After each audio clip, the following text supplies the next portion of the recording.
వెళ్ళిపోయింది. వాస్తవాలు ఇట్లా ఉంటే 1,79,000 కోట్ల పెట్టుబడులు, 1,79,000 కాదు కదా, 1,79,000 కోట్లు కాదు కదా. ఈ ప్రభుత్వం ఎంత అసమర్థ ప్రభుత్వం అంటే కొత్తగా ఒకరు కూడా పెట్టుబడి పెట్టడానికి ముందుకొచ్చే పరిస్థితి లేదు. వీళ్ళ ఆర్ఆర్ ట్యాక్సులు, వీళ్ళ కమిషన్లు, వీళ్ళ దాడికి తట్టుకోలేక నిర్మాణ రంగం కుదేలైపోయింది. రియల్ ఎస్టేట్ మొత్తం అస్తవ్యస్తం అయిపోయింది.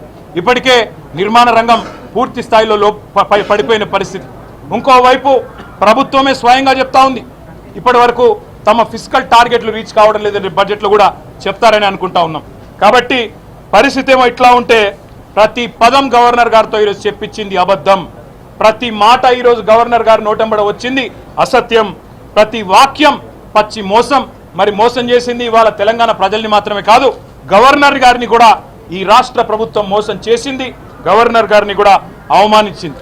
ఇంకొక మాటలో చెప్పాలి అంటే దశ దిశ ఏదీ లేని కేవలం ఒక డబ్బాలో గులకరాళ్ళే చూపితే ఎట్లా అయితే సౌండ్ వస్తుందో అట్లాంటి అది పరిస్థితి తప్ప ఇంకొక మాట కూడా లేదు.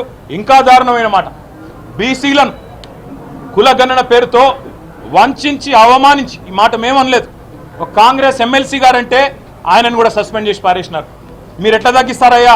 కేసీఆర్ గారి ప్రభుత్వం ఉన్నప్పుడు సమగ్ర కుటుంబ సర్వేలో ఆనాడు 56% ఉన్న బీసీలు ఈరోజు 46 ఎట్లయితారని చెప్పి ఒక ఎమ్మెల్సీ గారు అడిగితే ఆయనను తీసుకుపోయి పార్టీలను సస్పెండ్ చేస్తారు.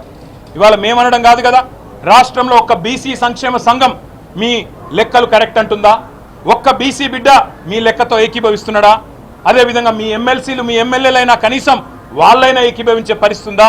ఇవాళ కులగణన పేరుతో బీసీలను వంచి వాళ్ళను కూడా మోసం చేసి వాళ్ళ సంఖ్య కూడా తగ్గించి వాళ్ళను ఉద్ధరించినట్టు సోషల్ జస్టిస్ అని ఇవాళ గవర్నర్ గారు నోటెంబడ అబద్ధాలు చెప్పడం అంటే నిజంగా కూడా సిగ్గుచేటు.